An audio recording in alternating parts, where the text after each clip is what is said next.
అందరికీ హాయ్ అండి. Welcome to Prithvi tarot. అందరూ ఎలా ఉన్నారు? అందరికీ గురు పౌర్ణమి శుభాకాంక్షలు అండి.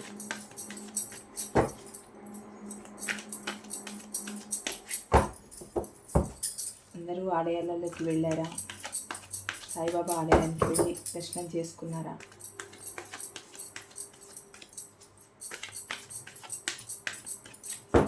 ఈరోజు మన టాపిక్ వచ్చి మీ పర్సన్ దూరమైన తర్వాత మీలో మార్పు మొదలైందా? అంటే ఎలాంటి మార్పు వచ్చింది మీలో? కొన్ని తెలిసి కొన్ని మార్పులు వస్తాయి, కొన్ని తెలియకుండానే మనలో కొన్ని మార్పులు వచ్చేస్తాయి. అంటే ఒక దూరాన్ని తీసుకోవడం కొంచెం ఇబ్బందికరమైన పరిస్థితి కనుక మీలో ఎలాంటి మార్పులు వచ్చాయి, మీరు ఎలా ఉండగలుగుతున్నారు అన్నది ఈరోజు టాపిక్ అండి.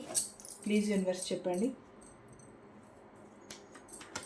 మా వ్యూవర్స్ యొక్క పర్సన్స్ దూరమైన తర్వాత వీళ్ళల్లో వచ్చిన మార్పులు ఏంటి? వ్యూవర్స్లో వచ్చిన మార్పులు ఏంటి? ఎలా అలాంటి సిచ్యువేషన్ ఎలా అధిగమించారు? వీళ్ళలో ఎలాంటి మార్పులు వచ్చాయి? ప్లీజ్ యూనివర్స్ యాక్యురేట్ రీడింగ్ ఇవ్వండి, పాజిటివ్ రీడింగ్ ఇవ్వండి.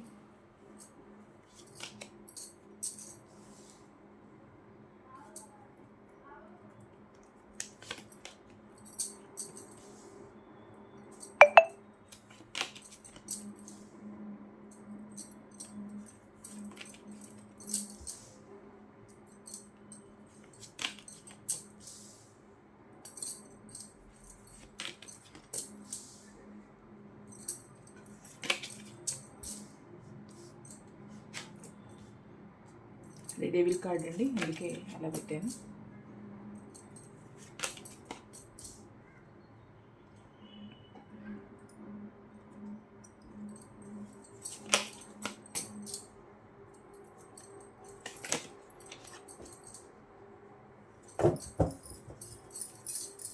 Bottom of the deck, yes. High Priestess, Page of Pentacle, Six of Pentacle, Six of Wands, Ace of Pentacle. Okay అండి, మీ పర్సన్ దూరమైన తర్వాత మీలో మార్పు వచ్చిందా? వస్తే ఎలాంటి మార్పు? అంటే మీరు ఇలాంటి సిచ్యువేషన్ని ఎలా అధిగమించగలిగారు? మీరు ఎలా మిమ్మల్ని నిలదొక్కుకోగలిగారు అని అంటే, ఫస్ట్ మీరు మీ పర్సన్ మీ లైఫ్లో ఉన్నప్పుడు మీ విష్ ఫుల్ఫిల్మెంటే మీ పర్సన్ అనుకున్నారండి. కానీ అక్కడ జరిగింది ఏంటి అని అంటే, ప్రాబ్లం ఏవైనా మీ పర్సన్ మీకు దూరం అయిపోయారు. మీకు దూరం అయిపోయిన తర్వాత మీరు ఎన్నుకున్న మార్గంలోనే మీరు ఒక సక్సెస్ని అనుకున్నారు. అది వేరే రిలేషనే అయినా, లేకపోతే ఒక న్యూ ఆపర్చునిటీ అయినా, లేకపోతే కెరియర్ అయినా, దేంట్లో అయినా ఇప్పుడు వచ్చిన మీ కొత్త అవకాశం, అది నేను ఒక రిలేషన్ అనేది చెప్పట్లేదండి. బిజినెస్ పరంగా కానీ, కెరియర్ పరంగా కానీ, జాబే కానీ, ఎలాంటి అవకాశం మీకు కొత్తగా వచ్చినా ఆ వచ్చిందే మీకు ఇప్పుడు విష్ ఫుల్ఫిల్మెంట్ అవ్వాలనుకుంటున్నారు. అంటే అదే మీ ప్రాధాన్యత అవ్వాలి, దానివల్లే మీ జీవితం ముందుకు సాగాలి అన్న ఒక ఉద్దేశం ఉందండి. అంటే అందులోనే మీరు సంతోషం వెతుక్కుంటున్నారు, అందులోనే మీకు సంతోషం రావాలనుకుంటున్నారండి. అంటే జరిగిపోయింది, ఇంకా జీవితం ఇంతేనా అనుకొని ముందుకు వెళ్ళే వాళ్ళు ఉంటారు. ఇంకా ఇలా జరిగిపోయింది అని కొన్ని పిచ్చి నిర్ణయాలు తీసుకునే వాళ్ళు ఉంటారు. అలాంటి నిర్ణయాలు తీసుకోవడం కన్నా, ఇప్పుడు ఒకటి, మీరు మీ పర్సన్ని వద్దనుకోలేదు, వాళ్ళు మిమ్మల్ని వద్దనుకొని వెళ్ళిపోయారు. ఇక్కడ ప్రాబ్లం మీది కాదు, ప్రాబ్లం వాళ్ళది. వాళ్ళు థర్డ్ పార్టీనే చూజ్ చేసుకున్నారా, కెరియర్నే చూజ్ చేసుకున్నారా, లేదు వేరే హ్యాబిట్స్కి లోన్ అయ్యారా, మిమ్మల్ని దూరం చేసుకున్నారు. కానీ మీరు మొదట్లో ఎలాగున్నారో చివరి వరకు అలాగే ఉన్నారు. ముందు ఎంత ప్రేమ చూపించారో తర్వాత కూడా అంతే ప్రేమ చూపించారు. అదే ప్రేమ మీ జీవితకాలం మీతో ఉండాలనుకున్నారు. కానీ మైండ్ ఆబ్సెంట్, బాడీ ప్రజెంట్ అన్న ఒక పర్సన్ మీ లైఫ్లోకి వచ్చిన తర్వాత, మీ జీవితమే ఒకలాగా తలకిందులు అయిపోయిన తర్వాత ఆ పర్సన్ మిమ్మల్ని వద్దని వెళ్ళిపోయారు. ప్రాబ్లం తనది, తప్పు తనది, అక్కడ మీది కాదు. కనుక మీరు ఏమనుకున్నారనంటే, ఇప్పుడు మీకు వచ్చిన అవకాశం, అది రిలేషన్ అనే మళ్ళీ చెప్తున్నానండి, రిలేషన్ అనే కాదు, రిలేషన్ అయినా, కెరియర్ అయినా, జాబ్ అయినా, ఏదైనా అందులోనే మీ సంతోషాన్ని వెతుక్కుంటున్నారు, అందులోనే మీకు సంతోషం కావాలనుకుంటున్నారండి. అంటే ఎన్ని రోజులు ఏడుస్తారండి ఎవరైనా? ఇప్పుడు ఏళ్ల తరబడి ఉన్న రిలేషన్ని ఒక్క మాటతో ఒక్క దాంతో ఇట్లా కాలదని వెళ్ళిపోయిన తర్వాత మీ పర్సన్, మీరు మాత్రం ఎన్ని రోజులని ఏడుస్తూ ఉంటారు? సరే, నిజానికి మర్చిపోలేరు, మీ మనసులో నుంచి ఆ బాధను తీసేలేరు, మీరు మర్చిపోలేరు. కానీ జీవితం ముందుకు సాగాలి కదా మరి. సాగకుండా ఒకే దగ్గర స్ట్రక్ అయిపోతే మీ పర్సన్ ఏమో మీ ముందు చాలా హ్యాపీగా ఫ్యామిలీతో, థర్డ్ పార్టీతో తన ఇష్టం ఉన్నట్టు హ్యాపీగా ఎంజాయ్ చేస్తూ మీ ముందు పెద్దగా ఇదిగా తిరుగుతూ ఉంటే మీరు మాత్రం ఎందుకు బాధపడుతూ ఉండాలి అన్న ఒక ఆలోచన మీలో వచ్చిందండి. అలాంటి మార్పు రావడం కూడా చాలా మంచిది. మనిషికి ఎప్పుడు ఒకే దాంట్లో ఉండి దాన్నే గుర్తు చేసుకుంటూ దాంతోనే ఆలోచిస్తూ బాధపడుతూ ఉంటే జీవితం ముందుకు సాగదు. ఇదొకటి మీతోనే స్టాప్ అయిపోదు. మిమ్మల్ని నమ్ముకొని ఉన్నవాళ్ళు ఉంటారు కదా, ఆ నమ్ముకొని ఉన్న వాళ్ళకి మీరు ఎంత అయినా న్యాయం చేయాలి కదా. అది మీ ఫ్యామిలీయే కావచ్చు, ఎవరైనానండి, ఎలాంటి రిలేషన్ వాళ్ళకైనా చెప్తున్నాను. మీ ఫ్యామిలీ కావచ్చు, మిమ్మల్ని నమ్ముకొని ఉన్న మీ ఇంట్లో వాళ్ళే కావచ్చు, మీ పేరెంట్సే కావచ్చు, మిమ్మల్ని నమ్మి ఒక జాబ్ని, ఒక రెస్పాన్సిబిలిటీని మీ మీద పెట్టిన మీరు పనిచేసే ప్లేసే కావచ్చు, ఏదైనా మిమ్మల్ని నమ్ముకొని ఉన్న వాళ్ళకి మీరు న్యాయం చేయడం కరెక్ట్ కనుక ఇలాంటి ఒక సిచ్యువేషన్ నుంచి మీరు బయటపడడం చాలా మంచిదండి. అలాగే మీరు కూడా ఏమనుకుంటున్నారంటే ఇప్పుడు ఉన్న దాంట్లోనే సంతోషం వెతుక్కుంటున్నారు. అంటే నాకు తెలిసి కొందరు ఏంటి అని అంటే ఇలాంటివన్నీ మర్చిపోవడానికి ఇంతవరకు ఒక జాబ్ కానీ ఒక వర్క్ కానీ చేయకుండా ఏదో మీ పర్సన్తో మీ లైఫ్ గడిపారా హ్యాపీగా. అంటే చదువుకునే వాళ్ళు చదువుకోవడం, జాబ్ చేస్తున్న వాళ్ళు జాబ్ చేయడం, ఇంట్లో ఉండేవాళ్ళు ఉండడం, ఇలా ఉన్న వివిధ కేటగిరీలో ఉంటారు కదండి జనాలు. అలా ఉన్నవాళ్ళు బయటికి వెళ్ళి పని చేయడం కూడా ఇష్టం లేకుండా మీ పర్సనే జీవితం, మీ పర్సనే లోకం అనుకున్న వాళ్ళు కూడా ఏమనుకుంటున్నారనంటే ఇదంతా మర్చిపోవాలంటే ఒక మార్పు కావాలి. ఆ మార్పు కావాలంటే ఎక్కడో ఒక దగ్గర వర్క్ చేయాలి. ఆ చేయడం వల్ల ఏంటి అని అంటే మీరు డబ్బుల కోసం ఒక జాబ్ చేస్తున్నారని నేను అనట్లేదు. ఫస్ట్ ఆఫ్ ఆల్ ఇది మర్చిపోవడానికి ఒక వ్యాపకం ఉండాలి. మనిషికి ఎప్పుడూ అదే ఆలోచిస్తూ ఉంటే టోటల్గా డిప్రెషన్లోకి వెళ్ళిపోయి మిమ్మల్ని నమ్ముకున్న వాళ్ళకు కూడా మీరు కాకుండా పోతారు. అందుకు ఒక వర్క్ ఉండాలి. ఆ వర్క్ పరంగా ఆలోచించారు మీరు, ఏదో ఒక వర్క్ మీకు తగిన వర్క్ ఏదో చేసుకుంటున్నారు, అందులోనే మీ సంతోషాన్ని వెతుక్కుంటున్నారండి. మీ టైం మారాలనుకున్నారండి మీరు. యాక్చువల్లీ మీ రిలేషను, మీ పర్సన్ మీకు దూరమైన తర్వాత మీరు మీ టైం మారాలనుకున్నారు. ఎలాగనంటే మార్నింగ్ లేచిన దగ్గర నుంచి నాకు ఇలా బ్రేకప్ అయిపోయింది, నా పర్సన్ ఇలా నన్ను మోసం చేశారు, నన్ను దూరం పెట్టేశారు, తను మాత్రమే హ్యాపీగా ఉన్నారు, తను జాబా, తను కెరియరా, తన ఫ్యామిలీయా, హ్యాపీగా నా పర్సన్ ఉన్నారు, నేను మాత్రమే ఇలా ఉంటున్నాను, ఇంత ఎలా మోసం చేయాలనిపించింది, ఇలాంటి సిచ్యువేషన్ని నాకు ఇచ్చి తను ఎంత హ్యాపీగా ఉన్నారు, నన్ను మాత్రం మోసం చేశారు అన్న బాధ మీకు 24/7 మీ మైండ్లో తిరుగుతూనే ఉంది. మీ మనసుకు బాధ, అది చెప్పుకోలేని ఒక ఆవేదన పిండేస్తోంది మీ గుండెని. అలాంటి టైంలో మీరు అనుకునేది ఏంటి అని అంటే మీకు అనిపించి ఉంటుంది ఓ టైంలో, ఎలాగనంటే నన్ను నమ్ముకున్న వాళ్ళు ఉన్నారు కదా, వాళ్ళ కోసమైనా నేను ఇదంతా మర్చిపోవాలి. ప్రేమే లోకం అనుకున్న పర్సనే దూరమైన తర్వాత ఆ జ్ఞాపకాలతో బతికేయచ్చు. ఆ పర్సన్ లేకున్నా నా జీవితాన్ని నేను ముందుకు సాగించాలి అన్న ఒక ఆలోచనతో మీరు టైం మారాలి అనుకున్నారండి. మీ టైం మారింది. అంటే ఇక్కడ ఏంటి అనండి, మీ రిలేషన్ మీకు దూరమైందని మీరు బాధపడుతున్నారే కానీ ఇక్కడ మీ కర్మ ఎండ్ అయింది అన్నది మీరు ఆలోచించట్లేదు. చూడండి, ఒక టాక్సిక్ పర్సన్తో మీ రిలేషన్ ఏర్పడిన తర్వాత అది ఎన్ని సంవత్సరాల రిలేషన్ అయినా కొంతకాలం గడిచి ఆ గడిచిన కాలంలో మీరు పడిన బాధలు, మీరు పడిన ఆవేదన, మిమ్మల్ని మీ పర్సన్ చేసిన ఇన్సల్టే కానీ, మిమ్మల్ని చేసిన ఇగ్నోరే కానీ, ఒక రకంగా మిమ్మల్ని ఒక మనిషిగా చూడని మీ పర్సన్ ఒకేసారిగా మీ రిలేషన్ ఎండ్ అయిపోయింది అని అంటే మీ కార్మిక్ రిలేషన్ అక్కడితో ఎండ్ అయిపోయిందండి. మీ కర్మ అక్కడితో అయిపోయింది. అంటే ఇది ఏదో జన్మల కర్మ, ఈ జన్మలో ఆ కర్మ రూపంలో మీ పర్సన్ రూపంలో వచ్చి ఆ కర్మను అనుభవించేలా చేశారు. ఆ టైంలో మీరు ఏడవడము, ఆవేదన గురి కావడము, డిప్రెషన్లోకి లోను కావడము, మనీ పరంగా డబ్బు పోగొట్టుకోవడము, మనశ్శాంతిని పోగొట్టుకోవడము, అన్నీ చేశారు. అంటే ఒక పర్సన్ వచ్చి మీకు ఒక లెసన్ నేర్పించి వెళ్ళారు. మీ జీవితంలో మీరు ఒక బిగ్ లెసన్ నేర్చుకున్నారు. ఆ నేర్చుకున్న దాంతో మీ కర్మ ఎండ్ అయిపోయింది. ఇంకా మీరు నేర్చుకోవడానికి ఏం లేదు. ఇప్పుడు మీ జీవితం అంతా కొత్తగానే ఉండాలి, హ్యాపీగానే ఉండాలి. ఖచ్చితంగా కర్మ ఎండ్ అయిన తర్వాత ప్రతి ఒక్కరి జీవితాల్లో వెలుగు చూస్తారండి.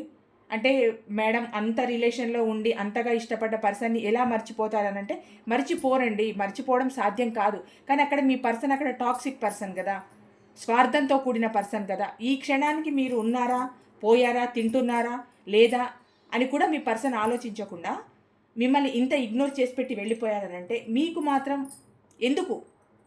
నేను నేను విడిపోమని చెప్పట్లేదండి, మళ్ళీ మళ్ళీ చెప్తున్నాను. టాక్సిక్ పర్సన్స్తో మీ జీవితాన్ని పాడు చేసుకోవద్దన్న మాటే నా నోటి నుంచి వస్తుంది ఎప్పుడైనా, అదొకటి గమనించండి. మీ టైం మారాలనుకున్నారు, మీ టైం మారిందండి ఖచ్చితంగా. ఇది కొందరి జీవితాల్లో ఏంటి అనంటే కొత్త రిలేషన్స్ స్టార్ట్ అయ్యే అవకాశాలు ఉన్నాయండి, అవకాశాలు స్టార్ట్ అయ్యి ఉంటాయి కూడా. అంటే ఒక రిలేషన్ ఎండ్ చేసుకొని ఇంకో రిలేషన్లోకి వెళ్ళిపోయారు అని అనడం తప్పండి, అలా అనకూడదు, అది కరెక్ట్ కాదు. ఇప్పుడు ఒక మనిషి మీ జీవితంలోకి వచ్చి మీ జీవితాన్ని చెల్లాచెదరు చేసి మిమ్మల్ని ఎటూ కాకుండా అగాధంగా రోడ్డు మీద వదిలిపెట్టి వెళ్ళిన తర్వాత మీకు చేయూతనివ్వడానికి మీ జీవితంలోకి ఇంకొక వ్యక్తి రావడం తప్పు కాదు కదా. ఇది పెళ్లి కాని వాళ్ళకి చెప్తున్నానండి. మీ జీవితంలోకి ఇంకొక వ్యక్తి రావడం తప్పు కాదు కదా. సరే, మీ పర్సన్ని మీరు చాలా ఇష్టపడ్డారు, ప్రేమించారు, మీ ఇంట్లో ఒప్పించారు, పెళ్ళిళ్ళు చేసుకోవాలనుకున్నారు, ఎంతో హ్యాపీగా మీ జీవితాన్ని గడపాలనుకున్నారు, లేదు వేరే రిలేషన్స్లో అయినా కూడా ఎంతో హ్యాపీగా ఉండాలనుకున్నారు. కానీ ఇప్పుడు ఏంటి అని అంటే మీ పర్సన్ మిమ్మల్ని అంతగా మిమ్మల్ని మోసం చేసి వెళ్ళిపోయిన తర్వాత మీరేమనుకుంటున్నారనంటే, ఇక్కడ అన్ని రిలేషన్స్కేనండి నేను చెప్తున్నాను. ఇప్పుడు కొందరు ఏమనుకుంటున్నారంటే, హస్బెండ్స్ అయితే వాళ్ళ వైఫే నా జీవితం అనుకుంటున్నారు, వైఫ్ అయితే నా హస్బెండే జీవితం అనుకుంటున్నారు. పెళ్లి కాని వాళ్ళైతే నా జీవితంలోకి ఇంకొక కొత్త పర్సన్ వచ్చి నాకు ఒక కొత్త జీవితం ఇవ్వాలి, ఆ జీవితంలో నేను హ్యాపీగా ఉండాలనుకుంటున్నారు. కొత్తగా ఒక రిలేషన్లోకి వెళ్ళే అవకాశం 100% ఉందండి. మీరు అంటే ఈ బ్రేకప్స్ తర్వాత మీ జీవితం కొత్త మలుపు తిరగడానికి మీ జీవితంలోకి ఒక ఆపన్నహస్తంలాగా ఒకరు రావాలి. అంటే దేవుడు ఇచ్చిన బంధం మీ జీవితంలోకి రావాలి. దేవుడు ఇచ్చిన బంధాన్ని యాక్సెప్ట్ చేసి ఉంటారు కొన్ని రిలేషన్స్ వాళ్ళకి చెప్తున్నాను, భార్య భర్తకైనా భర్త భార్యకైనానండి. అది మీకు దేవుడిచ్చిన బంధం కనుక మీ భార్య విలువ మీరు తెలుసుకోవడం, మీ భర్త విలువ మీరు తెలుసుకోవడం, మీ జీవితాన్ని మీ దాంపత్యాన్ని హ్యాపీగా కొనసాగించడం ఇది మొదలండి. మీలో మార్పుకు శ్రీకారమే ఇది. అందుకే ఇక్కడ ఈ కార్డు వచ్చింది. ఏ రిలేషన్లో ఉన్న వాళ్ళైనా మీ పర్సన్ చేసిన మోసాన్ని గ్రహించిన తర్వాత నా కుటుంబమే నా ప్రపంచం, నా కుటుంబమే నాకు కావాలి, ఇంకెవరు నాకు అవసరం లేదు, మిగతా వాళ్ళంతా నథింగ్ అనుకుంటున్నారు. ప్రజెంట్ మీలో వచ్చిన బిగ్ మార్పే ఇదండి, పెద్ద మార్పే ఇది. పెళ్ళి కాని వాళ్ళు పాపం తెలిసి తెలియని వయసులో ఇష్టపడ్డా వాళ్ళు మోసం చేసిన, అంటే నువ్వు వద్దు, నీకు నా క్యాసెట్ నీ క్యాస్ట్ ఒకటి కాదు, నీ ఫైనాన్స్ స్టేటస్ నా ఫైనాన్స్ స్టేటస్ ఒకటి కాదు, అన్ని రోజులు రిలేషన్లో ఉన్న తర్వాత మా పేరెంట్స్ ఒప్పుకోవట్లేదు, మా పేరెంట్స్ వద్దంటున్నారు, మా పేరెంట్స్ నాకు వేరే మ్యాచెస్ చూస్తున్నారు అని వెళ్ళిపోయేవాళ్ళు, వేరే రిలేషన్స్లో ఉన్నవాళ్ళు అప్పటి వరకు వాళ్ళతో హ్యాపీగా ఉండి తర్వాత ప్రాబ్లమ్స్ వస్తాయి, ఇంకేదో వస్తుందని వీళ్ళని వదిలిపెట్టిపోయేవాళ్ళు. ఇలా మిమ్మల్ని మోసం చేసి వదిలిపెట్టి వెళ్ళిపోయిన తర్వాత ఒకటే మీ రిలేషన్లో వచ్చిన బిగ్ మార్పు ఏంటి ఈ రీడింగ్లో కూడా మొత్తంలో చెప్తున్నాను. లవర్స్కి అయితే మీ జీవితాన్ని హ్యాపీగా చేసుకోవాలి, మీ పేరెంట్స్ చూసిన సంబంధాన్ని చేసుకోవాలి, మీ జీవితంలో ఒక కొత్త వ్యక్తికి, అది రిలేషన్ పరంగా కానివ్వండి, లేదు మీ పేరెంట్స్ చూసిన సంబంధమే కానివ్వండి, కానీ మీకు నచ్చిన ఒక వ్యక్తిని మీ జీవితంలోకి ఆహ్వానించుకోవాలి. మీకు విలువ ఇచ్చే వ్యక్తి అండి, మీకు నచ్చిన వ్యక్తి కన్నా మీకు విలువనిచ్చే వ్యక్తిని మీ జీవితంలోకి ఆహ్వానించాలి, మీ లైఫ్ని హ్యాపీగా ఉంచుకోవాలి అన్న ఒక ఆలోచన మీలో వచ్చింది. అదే మీలో వచ్చిన ఒక పెద్ద మార్పు. మిగతా రిలేషన్ వాళ్ళైతే వాళ్ళ వైఫ్తో వాళ్ళు హ్యాపీగా ఉండడం, వాళ్ళ హస్బెండ్తో వాళ్ళు హ్యాపీగా ఉండడం, వాళ్ళకు సంబంధించిన రిలేషన్లోనే హ్యాపీనెస్ కోరుకుంటున్నారు, అందులోనే ఉండాలని డిసైడ్ అయ్యారండి. అదే ఈ రీడింగ్లో వచ్చిన గొప్ప విషయం అండి. నిజం చెప్పాలంటే మీలో మార్పు ఎంతమందికి ఊరటనిస్తుంది అని అంటే, ఫ్యామిలీలు బాగుపడతాయి, మిమ్మల్ని నమ్ముకున్న వాళ్ళు బాగుపడతారు, మీ కెరియరు బాగుంటుంది. ఒక 4 రోజులు ఏడుస్తారేమో అంతే ఈ రిలేషన్లో, కానీ మీ జీవితం ఎంత బాగుంటుంది, ఎంత హ్యాపీగా ఉంటుంది. ఒకటండి, మిమ్మల్ని మీ జీవితంలోకి వచ్చి మీ నుంచి అన్ని అవసరాలు తీర్చుకొని మళ్ళీ మీకేదో అది చక్రవడ్డీ బారవడ్డీ లాగా మీకే మళ్ళీ రిటర్న్గా ఒక దుఃఖాన్ని మీకు మిగిల్చి వెళ్ళిపోయిన పర్సన్స్ అవసరమా? ఇలాంటి పర్సన్స్ ఉన్నా ఒకటే, లేకున్నా ఒకటే మీ లైఫ్లో. అదండి, మీలో మాత్రం పెద్ద మార్పు వచ్చిందండి. ఈ ఈ ఈ దూరం తర్వాత మీలో వచ్చిన పెద్ద మార్పే ఇదండి. మీ నుంచి మీరు మీ పర్సన్ నుంచి చాలా దూరంగా ఉండాలనుకుంటున్నారు. ఇది రిలీజియన్ పరంగా కూడా ఉంటుందండి. మీ రిలేషన్ బ్రేక్ కావడానికి ఒక కారణం మీ రిలీజియన్ కూడా అయి ఉంటుంది. మీరు మాత్రం మీ పర్సన్కి దూరంగా ఉండాలనుకుంటున్నారు. అంటే ఇంకా మీ పర్సన్కి మీరు కనిపించద్దు అనుకుంటున్నారండి. అది ఏదైనా దగ్గరలో ఉన్న రోడ్డుపైనే కానీ, ఏదైనా సడన్గా మీరు ఒకే ప్లేస్లో పనిచేస్తూ ఉంటే అక్కడ కానీ, లేదు మీ ఇంటికి వచ్చిపోయే వ్యక్తులే కానీ, ఎవరికైనా మీరు ఏదైనా కనిపించే సందర్భం ఉంటే టోటల్గా మీరు అవాయిడ్ చేస్తున్నారు. యాక్చువల్లీ ఏంటంటే మీ పర్సన్కి దూరంగా మీరు వేరే ప్లేస్కే మారాలనుకుంటున్నారు.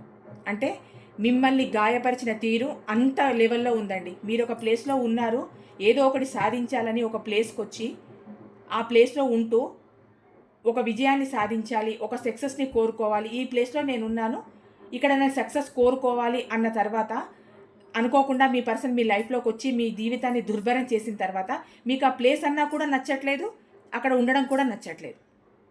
మీ పర్సన్ని చూడడం అసలు నచ్చట్లేదు, మీ పర్సన్తో మాట్లాడడం అసలే నచ్చట్లేదు మీకు. మీ పర్సన్కి మీరు చాలా దూరంగా ఉండాలనుకుంటున్నారండి. బాధగానే మూవ్ ఆన్ అయ్యారు మీ పర్సన్ నుంచి. కొందరు కుటుంబాల కోసం దూరం అయిపోవచ్చు, కొందరు వాళ్ళ కుటుంబాల కోసం మిమ్మల్ని దూరం చేసుకోవచ్చు. వాళ్ళ కుటుంబం కోసం మిమ్మల్ని దూరం చేసుకున్న తర్వాత మీ కుటుంబం కోసం మీరు దూరం అవ్వరా? ఖచ్చితంగా అవుతారు. ఎందుకనంటే కుటుంబం ఆకాశం నుంచి మీ పర్సన్ దిగి రాలేదు కదండి, వాళ్ళొక్కరికే కాదు కదా. అమ్మ నాన్న భార్య బిడ్డలు కుటుంబం ఉండేది వాళ్ళొక్కరికే కాదు కదా, మీకు ఉంటారు కదా. మరి మీకంటూ సొసైటీలో ఒక పేరు ప్రతిష్ట గౌరవం అన్నీ ఉంటాయి కదా, మీరు వద్దనుకున్నారు అంటే ఇంకా నథింగ్ అనుకున్నారండి మీరు. మీ పర్సన్ ఎంత బాధగా మూవ్ అనే వెళ్ళిపోయారు, మీరు అంత బాధగానే మూవ్ అనే వచ్చేసారు. సరే, రెస్పాన్సిబిలిటీస్ ఉన్నాయనంటే ఉన్నా కూడా వాటిని అధిగమించి ఇష్టపడ్డ వ్యక్తిని జీవితంలోకి ఆహ్వానించి అక్కడ వాళ్ళను ఇక్కడ మిమ్మల్ని బ్యాలెన్స్ చేసుకొని జీవితాన్ని హ్యాపీగా సాగించడం ఒక మంచి వ్యక్తి లక్షణం. థర్డ్ పార్టీ సిచ్యువేషన్లోకి వెళ్ళిపోయి కెరియర్ కోసమా, ఫ్యామిలీ కోసమా, ఇంకా దేనికోసమో మీ జీవితాన్ని దుర్భరం చేయడం అది తప్పు. ఇంకొకటి, మీకు మీ రిలేషన్లో జరిగిన గొడవలన్నీ ఒక్కసారి మీ కళ్ళ ముందు కదిలాడాయండి. అంటే మిమ్మల్ని తిట్టడం, అరవడం, విచక్షణారహితంగా తిట్టడం. ఎలాగనంటే చూడ్డానికి చాలా డిగ్నిటీగా ఉంటారు మీ పర్సన్, రాయల్టీ ఉంటుంది పర్సన్లో. ఇది ఆడైనా మొగేనండి, మళ్ళీ మగవాళ్ళని అంటున్నారా అని అనకండి, ఆడ మగ అందరికి చెప్తున్నాను. చూడడానికి రాయల్టీ ఉట్టి పడుతుంది, నోరు మాత్రం తెరిస్తే ఇంకా ఉప్పు పత్రి అంటారు, అంటే మొత్తం ఇంకా సంస్కృత పదాలే వస్తాయి. అలాంటి భాషని యూజ్ చేస్తారు మీ పర్సన్. చాలా చండాలమైన వర్డ్స్ని యూజ్ చేయడం, మిమ్మల్ని తిట్టడం, అరవడం, మిమ్మల్ని నెగ్లెక్ట్ చేయడం, ఇగ్నోర్ చేయడం, గొడవలు, ఎంతసేపు గొడవలు పడడానికే మీ పర్సన్ ముందుకు వచ్చేది. అయితే సైలెంట్ ట్రీట్మెంట్ ఇస్తారు, లేకపోతే గట్టిగా నోరు పెట్టుకొని అరిచి గొడవని క్రియేట్ చేస్తారు. అంటే ఇప్పుడు పౌరుషంగా 4 మాటలు మిమ్మల్ని అన్నారనంటే మీకు మాత్రం కోపం రాకుండా ఉంటుందా? ఇంత రిలేషన్లో నువ్వు నాకు ఇష్టమే లేదు, ఇది రిలేషనే కాదు, అసలు ఇది రిలేషన్ అని నేను అనుకోలేదు, నిన్ను సిస్టర్ అనుకున్నారనో బ్రదర్ అనుకున్నారనో ఇలాంటి మాటలు మాట్లాడుతూ నువ్వు ఊహాలోకంలో ఉన్నావు, ఇదంతా రిలేషనే కాదు, నాకు ఆలోచనే లేదు.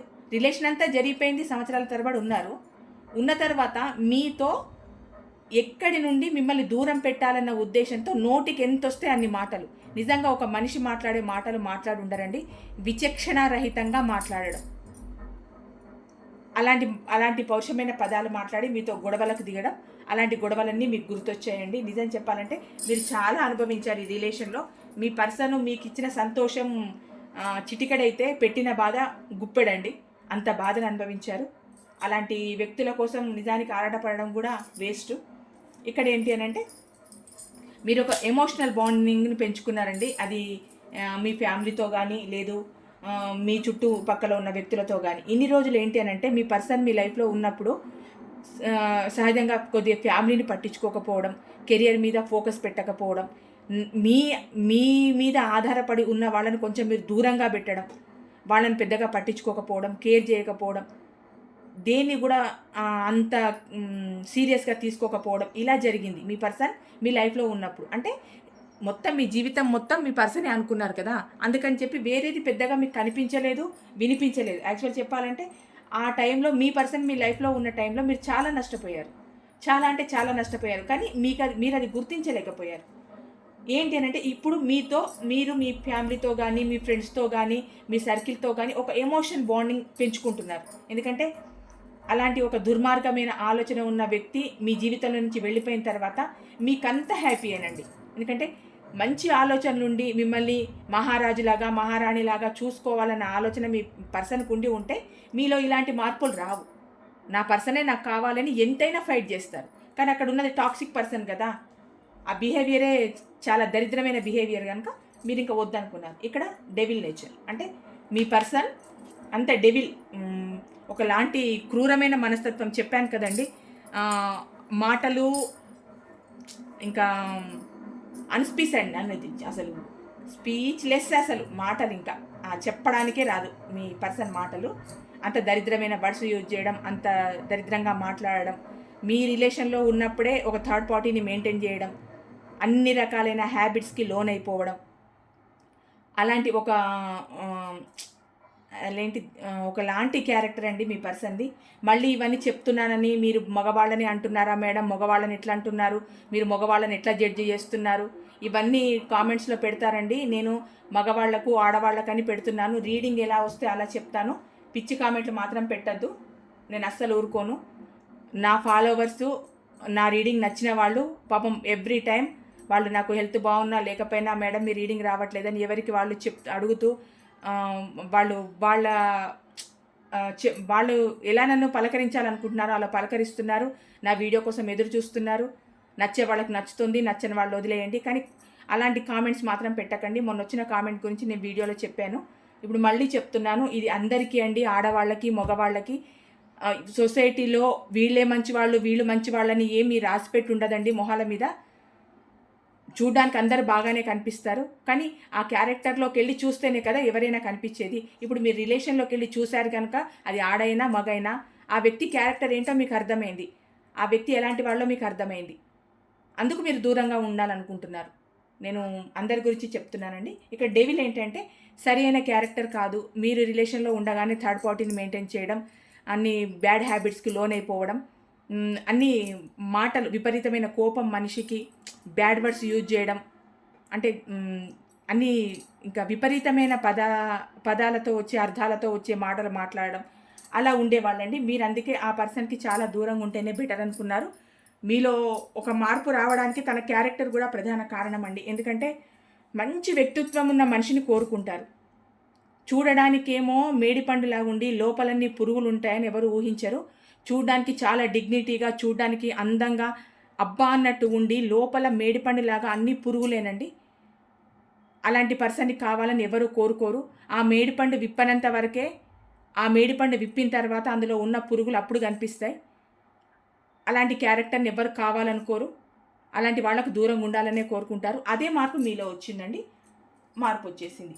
ఇప్పుడు మీరేంటి అని అంటే మీ చిన్ననాటి స్నేహితులను అంటే ఈ రిలేషన్లో ఉన్నప్పుడు మీరు ఎవరికి పెద్దగా టైం ఇవ్వలేదండి. యాక్చువల్ చెప్పాలంటే ఎవరితో ఎక్కువ మాట్లాడడం, ఈవెన్ మీ చిన్నప్పటి ఫ్రెండ్స్తో కూడా మీరు ఎక్కువ మాట్లాడడానికి ఉత్సాహం చూపించలేదు. ఎలాగనంటే ఎంతసేపు మీ పర్సన్తో మాట్లాడడం, మీ పర్సన్తో టైం స్పెండ్ చేయడం, మీ పర్సన్ గురించి ఆలోచించడం, ఇందులోనే ఉండిపోయారు కదా మీరంతా. ఇప్పుడు ఏంటి అని అంటే ఈ దూరం తర్వాత మీలో వచ్చిన మార్పు ఏంటి అని అంటే ఎప్పుడో మీ చిన్నప్పటి ఫ్రెండ్స్ మీకు గుర్తు లేకపోతే ఎక్కడైనా తెలిస్తే వాళ్ళ నెంబర్లు తీసుకోవడం, వాళ్ళతో మాట్లాడడం, వాళ్ళతో స్నేహాన్ని మళ్ళీ పెంచుకోవడం, లేకపోతే అవేంటి పార్టీస్ చేసుకుంటారు కదండి, 10th క్లాస్ అయిపోయిన తర్వాత చేసుకుంటారు కదా గెట్ టుగెదర్, అలాంటి బ్యాచ్ వాళ్ళకి మళ్ళీ గెట్ టుగెదర్ చేసుకోవడం, మీ ఫ్రెండ్స్ని కలవడం, మీ ఆఫీస్ కొలీగ్స్తో క్లోజ్గా ఉండడం, ఎక్కడికైనా టూర్స్కి వెళ్ళడం, ఫ్యామిలీతో టూర్స్కి వెళ్ళడం, ఇంట్లో ఎంజాయ్ చేయడం, ఇంట్లో శుభకార్యాలు చేసుకోవడం, అందరితో కలివిడిగా మాట్లాడడం, మీ ఫీలింగ్స్ని షేర్ చేసుకోవడం. అంటే ఒక రకంగా మీరు హ్యాపీగానే ఉన్నారండి. బాధ ఉంటుంది మేడం, హ్యాపీగానే ఎలా ఉన్నాము అని అంటే బాధను పక్కన పెట్టాలండి, పెడితేనే జీవితం. హ్యాపీగా ఉండడానికే ట్రై చేయాలి. మీ జీవితంలోకి వచ్చిన పర్సనే మీ జీవితం కాదు కదా. మీ జీవితంలోకి వచ్చిపోయిన పర్సన్ హ్యాపీగా ఉంటూ ఉంటే మీరెందుకు బాధపడాలి, ఎందుకు అంతగా ఆలోచించాలి? పోనీ మీకోసం అక్కడ ఏమైనా సాక్రిఫైజెస్ చేసి మీకోసం మీ పర్సన్ అక్కడ ఫైట్స్ చేసి యుద్ధాలు చేసి మళ్ళీ యుద్ధాలు చేసి వస్తున్నారు మీకోసం అని అంటే మీరు హ్యాపీగా మీ పర్సన్ కోసం ఎదురు చూడొచ్చండి. ఇలాంటి ఒక టాక్సిక్ పర్సన్ మీ నుంచి వెళ్ళిపోయిన తర్వాత ఇంకా హ్యాపీగా ఉంటున్నారు. ఎందుకంటే మీరు ఉన్నంతసేపు ఆ భయంతో కనీసం కొద్దిగైనా కంట్రోల్లో ఉన్నారు. మీరు వెళ్ళిపోయిన తర్వాత టోటల్గా కంట్రోల్ తప్పారు. అలాంటి వ్యక్తి గురించా మనం ఆలోచించేది? అలాంటి వ్యక్తి కావాలి మీకు? మీ జీవితంలోకి చాలా మంచి పర్సన్స్ వస్తారండి. మీ జీవితం చాలా హ్యాపీగా ఉంటుంది. ఏంటంటే మంచి హ్యాపీతో ఉన్న ఫీలింగ్స్ని షేర్ చేసుకోవడం అందరితో, మీ సర్కిల్తో, మీ ఫ్యామిలీతో, మీ ఫ్రెండ్స్తో, మీ ఆఫీస్ కొలీగ్స్తో అందరితో చాలా హ్యాపీగా ఉంటున్నారండి ఇప్పుడు. అదే మీలో వచ్చిన పెద్ద మార్పు. నిజంగా ఈరోజు రీడింగ్ నాకు చాలా హ్యాపీగా అనిపిస్తుందండి. ఎందుకంటే ఒక జీవితంలో ఒక చరమార్థం అయిపోయింది అనుకోండి మీరు. అంటే మీ జీవితంలో ఒక 1 ఆఫ్ ది పార్ట్ అయిపోయింది అనుకోండి మీరు. సెకండ్ ఇన్నింగ్స్ స్టార్ట్ చేస్తున్నాను అనుకోండి. ఈ ఇన్నింగ్స్లో మీరు హ్యాపీగా ఉండాలి, ఫ్యామిలీని హ్యాపీగా చూసుకోవాలి, మీ కెరియర్ మంచిగా చూసుకోవాలి, మంచి ఫ్యామిలీని ఏర్పాటు చేసుకోవాలి. రేపు మీకు పిల్లలు ఉంటే మీ పిల్లల భవిష్యత్తును తీర్చిదిద్దుకోవాలి. ఒక్క టాక్సిక్ పర్సన్ కోసం జీవితాన్ని దుర్భరం చేసుకోవాల్సిన అవసరం లేదండి. అంటే ఎలా అంటారు మేడం మీరు టాక్సిక్ పర్సన్ అని అంటే, మీ మనసు మీకు చెప్తుందండి మీ పర్సన్ ఎలాంటి వారు, ఎలాంటి వాళ్ళు అనేది మీ మనసు మీకు చెప్తుంది. కానీ ఆ గుడ్డి ప్రేమలో మీకు అర్థం అవ్వదు. ఎంతసేపు మీ పర్సన్ వస్తారా, మాట్లాడతారా, చూస్తారా, ఎక్కడికైనా తీసుకెళ్తారా, ఎక్కడికైనా వెళ్తామా, నాతో ఇదే ఉంటుంది రిలేషన్లో ఉన్నంతసేపు. కానీ అక్కడ ఉన్న ఆ క్యారెక్టర్ బయటపడ్డా కూడా మీ మనసు ఒప్పుకోదు. మీ మైండ్కి తెలుస్తుంది ఈ పర్సన్ కరెక్ట్ కాదు అని, కానీ మీ మనసు ఒప్పుకోదు. ఎందుకోనంటే మీరు ఒక విపరీతమైన ప్రేమని, ఒక బాండింగ్ని మీ పర్సన్ మీద పెంచుకున్నారు కనుక అది మర్చిపోవడం సాధ్యం కాదు. కానీ మర్చిపోవాలి. ఎందుకంటే ఆ పర్సన్ మిమ్మల్ని వదిలేసి చాలా హ్యాపీగా ఉంటున్నప్పుడు మీరు ఇంతకన్నా హ్యాపీగా ఉండి ఆ పర్సన్కి చూపించండి. ఒక టైంలో నెత్తి నోరు మొత్తుకోవాలి. ఎలాగనంటే, నేను వదిలిపెట్టిన తర్వాత కూడా నా పర్సన్ ఇంత హ్యాపీగా ఉన్నారా, వాళ్ళు హ్యాపీగా ఉండద్దనే కదా నేను బ్రేకప్ చేసుకొని బయటకు వచ్చేసాను, కానీ వీళ్ళు ఇంతకన్నా హ్యాపీగా ఉన్నారేంటి, ఇదేంటి విచిత్రం అన్నట్టు మీరు ఉండాలండి. అన్నట్టు మీరు బతకాలి. వాళ్ళ ఆలోచనలకు 100 రెట్లు దూసుకెళ్ళి మీరు అంత సక్సెస్ని సాధించాలి లైఫ్లో. మీ ఫ్యామిలీతో మీరు ఒక ఫ్యామిలీ ఏర్పాటు చేసుకొని మీ పిల్లల కోసం, మీ భార్య పిల్లల కోసం, అందరి కోసం మీరు హ్యాపీగా ఉండాలి. వాళ్ళతో హ్యాపీగా ఉంటున్నట్టు వాళ్లకు చూపించాలి మీరు. అది అలాంటి గట్స్తో ఉండాలి మీరు. ఇక్కడ పాపం చాలా డిప్రెషన్లో ఉన్న వాళ్ళు ఇప్పుడు ఒక దారి కోసం వెతుక్కుంటున్నారండి. అంటే అందరికీ ఆత్మస్థైర్యం గొప్పగా మెండుగా ఉండదు. కొందరు లో స్థాయిలో ఉంటారు. అంటే కొందరికి ఏంటి అని అంటే, జీవితంలో కొన్ని దెబ్బలు తగిలి వచ్చిన తర్వాత అంత బలమైన వ్యక్తిత్వంతో ఉండరు. కొందరు చాలా లో ఎనర్జీలో ఉంటారు. అలాంటి వాళ్ళు ఏంటంటే, అలాంటి వాళ్ళు కూడా పుంజుకుంటున్నారండి ఈ రిలేషన్ బ్రేకప్ అయిన తర్వాత. అంటే ఇప్పుడు చూడండి, మామూలుగా గట్స్ లేని వాళ్ళు, మామూలుగా అంత బలము అంత భయంతో ఉన్నవాళ్ళు, వాళ్ళే ఈ రిలేషన్ ఇంకా వద్దు, హ్యాపీగా ఉన్న జీవితాన్ని ఇంకా ఎంచుకోవాలని ఒక దారిని వెతుక్కుంటూ ఉంటే, మీరు ఒక సొసైటీలో ఒక పలుకుబడి ఉండి, మీకంటూ ఒక మంచి ప్రత్యేకత ఉండి, ఒక సొసైటీలో ఒక బిగ్ షాట్గా ఉండి, మంచి వ్యక్తిత్వంతో మంచి పలుకుబడితో ఉన్న మీరు ఇలాంటి వాళ్ళను మర్చిపోలేరండి? మీ జీవితాన్ని హ్యాపీగా చూసుకోలేరా? మీకంటూ ఒక వ్యక్తికి మీ జీవితంలో ఆహ్వానించలేరా? ఒక ఫ్యామిలీని ఏర్పాటు చేసుకోలేరా? మీ ఫ్యామిలీని హ్యాపీగా చూసుకోలేరా? ఖచ్చితంగా చూసుకుంటారు. మామూలుగా భయపడుతూ జీవితంలో కోల్పోయిన వాళ్ళే ఒక దారిని వెతుక్కుంటున్నారు. మీకేంటండి, ఖచ్చితంగా వెతుక్కుంటారు. మీ జీవితం హ్యాపీగా ఉంటుందని నేను అనుకుంటున్నాను. మీరు అన్ని విధాల సక్సెస్ఫుల్ పర్సన్ అండి. మీకు డబ్బు పరంగా కానీ ఎలాంటి లోటు లేదు మీకు. అలాంటి ఒక మంచి ఏంటి అన్నీ ఉన్న ఒక పర్సన్ మీరు. అన్నీ ఉన్న తర్వాత మీరు ఏమనుకున్నారనంటే, ఈ రిలేషన్లో పడిన బాధలు చాలు, ఇంకా దేవుడా ఇంకా ఈ రిలేషనే వద్దు నాకు, ఈ రిలేషన్కో దండం, ఆ పర్సన్కో దండమని మీరు హ్యాపీగా ఒంటరిగా ఉండడానికి ట్రై చేస్తున్నారండి. 9 ఆఫ్ పెంటికల్. మీరు ఒంటరిగా ఉండడానికి ప్రయత్నిస్తున్నారు. అంటే వేరే రిలేషన్లోకి వెళ్తారు, కానీ ఈ పర్సన్తో ఇంకా స్టాప్ చేసుకోవాలన్నదే మీ ఉద్దేశం. ఇక్కడ bottom of the deck ace of pentacle.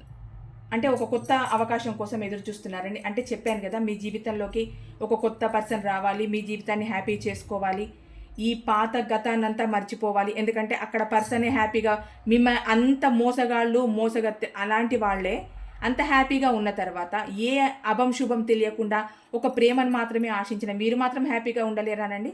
ఖచ్చితంగా ఉంటారు. దేవుడు ఎప్పుడు మంచి వాళ్ళకి, నిజాయితీ పరులకి వద్దన్నా హెల్ప్ చేస్తూనే ఉంటారు. దేవుడు ఎప్పుడు మంచి వాళ్ళ సైడే ఉంటాడు. ఇక్కడ మీరు ఒక ఆఫర్ని ఇవ్వడానికి ఎదురు చూస్తున్నారండి. అంటే మీ జీవితంలోకి కొత్త వ్యక్తులు రావడానికి ఎదురు చూస్తున్నారు అన్నాను కదా. అలాంటి పర్సన్స్కి మీరు ఒక ఆఫర్ ఇవ్వాలని చూస్తున్నారు. మీ మనసులో ఉన్నది ఏది కూడా మీ పర్సన్కి తెలియనివ్వట్లేదండి. అంటే తెలుసుకోవడానికి ప్రయత్నిస్తూ ఉంటారు. ఎందుకంటే మీరు హ్యాపీగా ఉండడం మీ పర్సన్కి ఇష్టం ఉండదు కదా. అలాంటి పర్సన్స్కి ఏంటి అని అంటే మీరు ఎలా ఉన్నది, మీ జీవితంలో జరుగుతున్నది ఏంటి పొరపాటున కూడా మీ పర్సన్కి తెలియనివ్వట్లేదు. ఇప్పుడు ఏంటి అని అంటే ఏదైనా ఈ బ్రేకప్ తర్వాత, ఈ దూరం తర్వాత అప్పుడప్పుడు మిమ్మల్ని కదిలించడం, ఓ ఫోనో అదో ఇదో చేస్తూ మిమ్మల్ని కదిలిస్తూ ఉంటే ఫస్ట్ మీరు ఆన్ అండ్ ఆఫ్ సిచ్యువేషన్లో పెట్టేస్తున్నారు మీ పర్సన్ని. ఇంకా వద్దే వద్దు, ఇంకా దారే వద్దు, ఆ పర్సనే వద్దు, ఆ రిలేషనే వద్దు, ఇంకా అది వద్దే వద్దు అనుకుంటున్నారు. ఒక కొత్త అవకాశం కోసం ఎదురు చూస్తున్నారండి. ఇది మ్యారేజ్ కార్డు. మ్యారేజ్ కాని వాళ్ళకి, మ్యారేజ్ అయిన వాళ్ళకి హ్యాపీ లైఫ్ కార్డు అండి అది. ఖచ్చితంగా మీలో ఒక కొత్త మార్పు వచ్చిందండి. కొత్త వ్యక్తిని మీ జీవితంలోకి ఆహ్వానించాలనుకుంటున్నారు. మీరు హ్యాపీగా ఉండాలనుకుంటున్నారు. అలాంటి ఒక టాక్సిక్ రిలేషన్ నుంచి బయటపడ్డారు. పడని వాళ్ళు పడాలనుకుంటున్నారు. కొంచెం భయపడుతూ ఉండే వాళ్ళు కూడా ఇలాంటి ఒక రిలేషన్ నుంచి బయటపడి వాళ్ళ జీవితాన్ని చూసుకోవాలనుకుంటున్నారండి. ఈరోజు మాత్రం నాకు హ్యాపీగా అనిపించిందండి రీడింగ్. ఎందుకంటే ఒక మనిషిని నమ్మి మీరు జీవితాన్ని అర్పించిన తర్వాత ఆ పర్సన్ మిమ్మల్ని దూరంగా కాలుతో తన్నేసి మీరు ఉన్నారా చచ్చారా అని కూడా తెలియకుండా వాళ్ళు హ్యాపీనెస్ చూసుకుంటున్నారనంటే, అలాంటి పర్సన్ని మర్చిపోయి మీరు ఒక కొత్త జీవితాన్ని ప్రారంభిస్తున్నారు. మీ ఫ్యామిలీని చూసుకుంటున్నారు, మీ పిల్లల్ని చూసుకుంటున్నారు, భార్య భర్తకి, భర్త భార్యకి విలువనిచ్చుకుంటున్నారు, హ్యాపీగా ఉండాలనుకుంటున్నారంటే నాకు ఈరోజు రీడింగ్ మాత్రం చాలా అంటే చాలా హ్యాపీగా అనిపించిందండి. ఎప్పుడూ మన మంచి కోరి మనతో ఉన్న వాళ్ళే మన వాళ్ళండి. అది మన వాళ్ళే అవుతారు. బయటి వ్యక్తులు ఎప్పుడు మన వాళ్ళు కారు. వాళ్ళ అవసరాలకు వచ్చి అవసరాలు తీర్చుకొని పోయే వాళ్ళు అవుతారు కానీ మన వాళ్ళు కారు. ఇప్పుడు మీ పర్సనే చూడండి, మీతో అవసరాలు తీర్చుకొని అక్కడ ఫ్యామిలీని అద్భుతంగా చూసుకుంటున్నారు. అంటే మీ పర్సన్ ఏమైనా అక్కడ ఫ్యామిలీని వదులుకున్నారా? లేదు. ఫ్యామిలీ కోసం మిమ్మల్ని యూజ్ చేసుకున్నారు. కానీ మీరు అలా కాదు. మీ పర్సన్ని జెన్యూన్గా ప్రేమించారు. మీ పర్సన్ నుండి 1 రూపీ కూడా మీరు ఆశించలేదు. ఇంకా కావాలంటే మీరే రిటర్న్ ఎంతో పెట్టుంటారు. ఇక్కడ మీ దగ్గర తీసుకొని అక్కడ వాళ్ళకు పెట్టి అక్కడ హ్యాపీనెస్ పొందారు మీ పర్సన్. కానీ మంచి మార్పు అండి. మీలో వచ్చిన మార్పు చాలా హ్యాపీగా ఉంది నాకు మాత్రం. అలాంటి ఒక టాక్సిక్ రిలేషన్ నుంచి బయటికి రండి. మీ జీవితాన్ని హ్యాపీగా ఉంచుకోండి. ఇదండి ఈరోజు reading. Thank you so much.